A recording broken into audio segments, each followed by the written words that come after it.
14 जुलाई 2023 दोपहर 2:35 पर इंडिया का रोवर मिशन चंद्रयान 3 लॉन्च किया जाता है।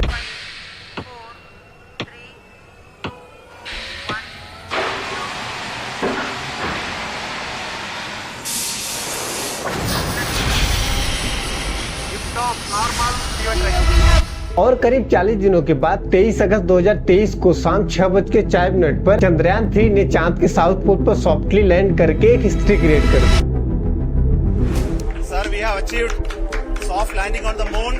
India is on the moon. It is the first country in the world to land a spacecraft near the moon's south pole. India has done it. It has become now the fourth country to land a spacecraft on the moon. क्योंकि अभी तक 9 देशों ने मिलकर total 145 से ज्यादा moon mission किए हैं, जिनमें से आधे मिशन सक्सेसफुल हो पाए हैं, लेकिन इनमें से कोई भी मिशन ऐसा नहीं था जो कि जाके चांद के साउथ पोल पर सक्सेसफुली लैंड कर पाए। अब शायद आपके दिमाग में डाउट आ रहा होगा कि भैया चांद के साउथ पोल पर जाना इतना डिफिकल्ट क्यों है, और जब एक मिशन करने में लाखों करोड़ों रुपए चले जाते हैं तो लोग इतने पैसे लगाकर चांद पर ही क्यों जाना चाहते हैं, किसी और प्लानेट पर क्यों नहीं। और यार इन सब की शुरुआत कैसे हुई, लोगों को कैसे पता चला कि भैया चांद भी एग्जिस्ट करता है। तो यार आज की वीडियो में हम इन्हीं सब के बारे में बात करने वाले हैं।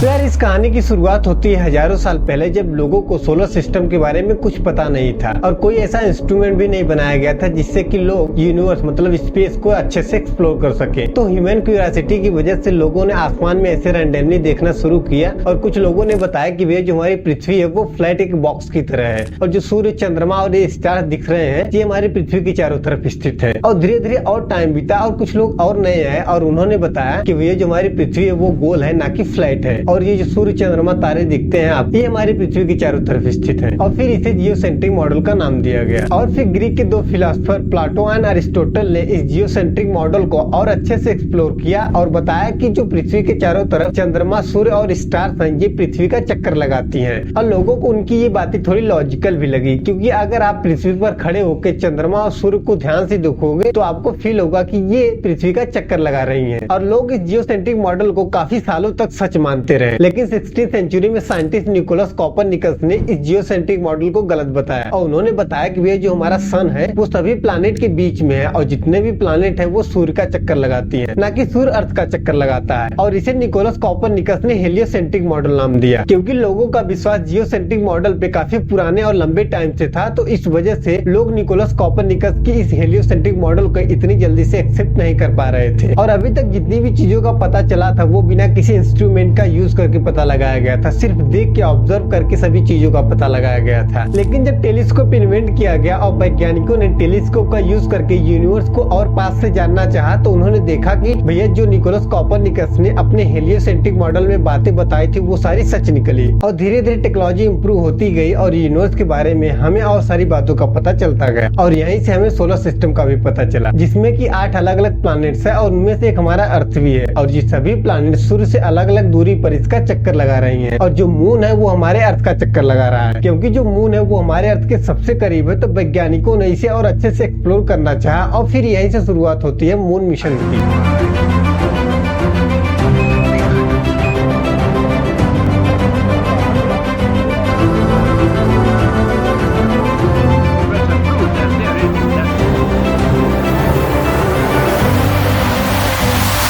मिशन मतलब चांद पर भेजे जाने वाले मिशन। 1950 में पहली बार इंसानों ने चांद पर मिशन भेजना शुरू किया था और ये मून मिशन कई अलग अलग प्रकार के होते हैं। मून मिशन की जो सबसे पहली कैटेगरी आती है उसे फ्लाई बाय मिशन कहते हैं, जिसमें एक स्पेसक्राफ्ट को भेजा जाता है जो कि चांद के पास से होकर गुजरता है। सबसे पहला सक्सेसफुल फ्लाई बाय मिशन जनवरी 1959 में सोवियत यूनियन के द्वारा किया गया था, जब उसका लूना वो सक्सेसफुली चांद के पास से होकर गुजरा था। और इस टाइप के मिशन का उद्देश्य होता है दूर से चांद को स्टडी करना। अक्टूबर 1959 में सोवियत यूनियन फिर से एक fly bye mission Luna 3 launch करता है और लूना 3 पहली बार चांद की फोटो खींचता है और ये फोटो चांद के दूसरे साइड की है जो हमें आमतौर पर पृथ्वी से नहीं दिखती। अब शायद आपके मन में डाउट आ रहा होगा कि चांद का दूसरा हिस्सा हमें पृथ्वी से क्यों नहीं दिखता। तो इस टॉपिक के बारे में वीडियो के लास्ट में बात करेंगे। फिलहाल बात करते हैं मून मिशन की दूसरी कैटेगरी ऑर्बिटर मिशन की। इसमें एक स्पेसक्राफ्ट चांद के पास आकर उसके चारों ओर गोल गोल चक्कर लगाता है और सबसे पहला सक्सेसफुल ऑर्बिटर मिशन मार्च 1966 में एक बार फिर सोवियत यूनियन के द्वारा लूना इंटेलिजेंस से कंप्लीट किया गया था। इसके बाद आता है मून मिशन की तीसरी कैटेगरी, इम्पैक्ट मिशन। यह ऑर्बिटर मिशन का प्रो वर्जन होता है, जिसमें एक स्पेसक्राफ्ट चांद के चारों तरफ गोल गोल चक्कर लगाता है और स्पेसक्राफ्ट का एक हिस्सा उससे अलग होकर चांद के सरफेस पे क्रैश लैंड करता है। क्रैश लैंडिंग करवाने का सिंपल सा मकसद होता है कि जब तक वह हिस्सा चांद के सरफेस पे जाके क्रैश लैंड करे, उसमें लगे बहुत डिफरेंट टाइप के सेंसर और इंस्ट्रूमेंट की मदद से चांद के सरफेस की रीडिंग ली जा सके। अक्टूबर 2008 जब इंडिया अपना पहला moon impact mission Chandrayaan 1 launch करता है। चंद्रयान 1 का वह हिस्सा जो चांद के सरफेस पे क्रैश लैंड करेगा, उसमें एक डिवाइस चेंज मतलब चंद्र एल्टीट्यूडनल कंपोजिशन एक्सप्लोरर, जो और कुछ नहीं बल्कि एक न्यूट्रल मास स्पेक्ट्रोमीटर है, जिसका काम हर एक 4 सेकंड में चांद के एटमॉस्फेयर की रीडिंग को कैप्चर करना है। क्योंकि ऑर्बिटर मिशन की तरह इम्पैक्ट मिशन में भी एक ऑर्बिटर होता है जो चांद के चारों तरफ गोल गोल चक्कर लगाता है, तो चंद्रयान 1 का जो ऑर्बिटर था उसमें एक नासा का डिवाइस लगा था। जैसे ही चीज चांद के सरफेस पे क्रैश लैंड किया तो बहुत सारी मिट्टी उड़ी और ऑर्बिटर में लगा नासा के उस डिवाइस ने उस मिट्टी को एनालाइज किया और वहां से एक बहुत बड़ी और इम्पोर्टेंट बात पता चली कि चांद के सरफेस में पानी भी है। अब बात करते हैं मून मिशन की चौथी कैटेगरी, लैंडर मिशन की। इसमें भी इम्पैक्ट मिशन की तरह स्पेसक्राफ्ट का एक हिस्सा चांद के सरफेस पे लैंड करता है, लेकिन स्पेसक्राफ्ट का जो हिस्सा चांद के सरफेस पे लैंड करता है उसे क्रैश नहीं करवाना बल्कि उसकी सॉफ्ट लैंडिंग करवानी है, और जो हिस्सा चांद के सरफेस पे लैंड करता है उसे लैंडर कहते हैं। फरवरी 1960 में पहली बार एक बार फिर सोवियत यूनियन का Luna 9 successfully lander mission complete करता है और लूना 9 का लैंडर चांद के सरफेस पे सक्सेसफुली लैंड करता है और हमें चांद के सरफेस की पहली बार फोटो देखने को मिलती है। अभी तक जितने भी टाइप के मून मिशन किए गए थे उससे सिर्फ चांद के एक पर्टिकुलर पॉइंट को एक्सप्लोर किया जा रहा था। और अब आती है मून मिशन की अगली कैटेगरी, रोवर मिशन। इसमें भी लैंडर मिशन की तरह लैंडर को चांद के सरफेस पे सॉफ्टली लैंड करवाना होता है, लेकिन इसमें लैंडर में एक डिवाइस होता है जिसे रोवर कहते हैं। जैसे ही हमारा डिवाइस चांद के सरफेस पे सॉफ्टली लैंड करता है तो लैंडर से रोवर बाहर निकलता है और वो घूम घूम के चांद के सरफेस पे उसकी रीडिंग लेता है और रोवर डायरेक्टली कनेक्टेड होता है लैंडर से और लैंडर कनेक्टेड होता है ऑर्बिटर से, और जो ऑर्बिटर है वो डायरेक्टली कनेक्टेड होता है हमारी अर्थ से, और रोवर जो चांद के सरफेस से रीडिंग लेता है वो भेजता है लैंडर को और लैंडर भेजता है ऑर्बिटर को और ऑर्बिटर भेजता है हमारी अर्थ पे। और हर बार की तरह एक बार फिर सोवियत यूनियन नवंबर 1970 में अपना पहला रोवर मिशन लूना खोड 1 के द्वारा सक्सेसफुली कंप्लीट करता है।